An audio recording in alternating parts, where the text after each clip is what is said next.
L'enfant intérieur. Cette symbolique d'enfant intérieur fait référence à cette magie que l'on observe et qui nous touche au plus profond, qui émane d'un bébé ou d'un jeune enfant la plupart du temps. Je pourrais l'exprimer ainsi. Nous sommes touchés par l'honnête brutalité de leur présence et de leurs actes, par la singularité de leur interaction avec le monde extérieur, par leur absence de jugement et par leur certitude que le monde est là pour leur contribuer et qu'ils sont prêts à tout pour obtenir ce qu'ils demandent. Voilà ce qu'en grandissant nous n'osons plus être, car nous sommes grondés de l'être, jugés de le faire. Et si être soi, c'était se permettre d'être de nouveau cela, avec en plus la connaissance de l'adulte que nous sommes devenus. Un adulte conscient, ne serait-ce pas un adulte qui se permet de fonctionner à partir de ce qu'il est, comme lorsqu'il était jeune enfant, et non comme on aimerait qu'il soit. Bébé, nous n'avions pas à prouver ou à justifier ce que nous étions et faisions, et la plupart des parents s'émerveillent de cela et se rappellent encore d'anecdotes magiques, de joie, d'ingéniosité, d'impertinence, de sagesse, de drôlerie. La seule personne qui nous empêche d'être de nouveau libres, c'est nous, et nos croyances forgées sur notre éducation, culture, société, ethnicité, etc. Oui, bien sûr, ça nous a fait tous plus ou moins un coup de massue lorsqu'on a commencé à vouloir nous formater. Et certains d'entre nous l'ont combattu, d'autres se sont pliés aux règles. Ainsi est né le mal-être, la frustration et tout le reste. Mais bonne nouvelle, personne n'est assez formaté pour ne pas pouvoir se déformater. Il suffit de le choisir. Ce que font les règles, les injonctions basées sur des jugements de valeur, les concepts et points de vue, c'est qu'elles s'insinuent et installent la polarité chez l'individu et le coupent de l'infinie possibilité qu'il est par essence et le réduit à quelques options. Ce qui le rend par définition limité, fini et ôté de tout véritable choix. Catégoriser quelqu'un est une entrave à sa vie et à ses choix.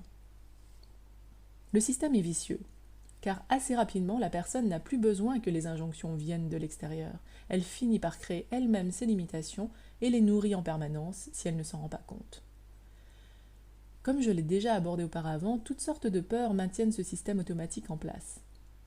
La peur est un concept et n'est pas vraiment réel. Par exemple, une personne ne va pas oser faire quelque chose car elle a peur que les autres la rejettent. Pour être aimée, elle est prête à se diminuer et à s'ignorer.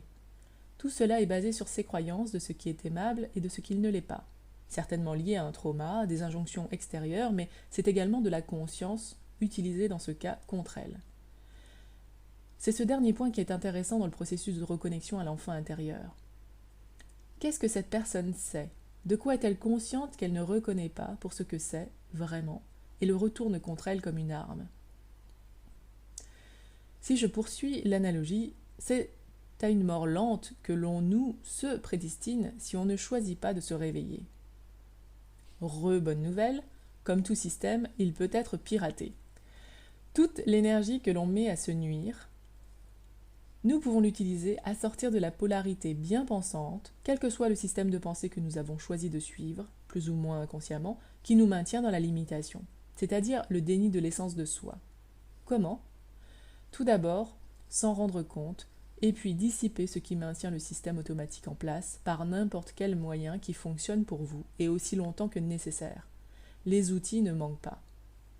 Pour ma part, je n'ai pas trouvé un outil plus dynamique que de recevoir les barres d'Access et d'utiliser les outils d'Access Consciousness pour me déformater et sortir un peu plus chaque jour de la prison de verre dans laquelle je m'étais enfermée.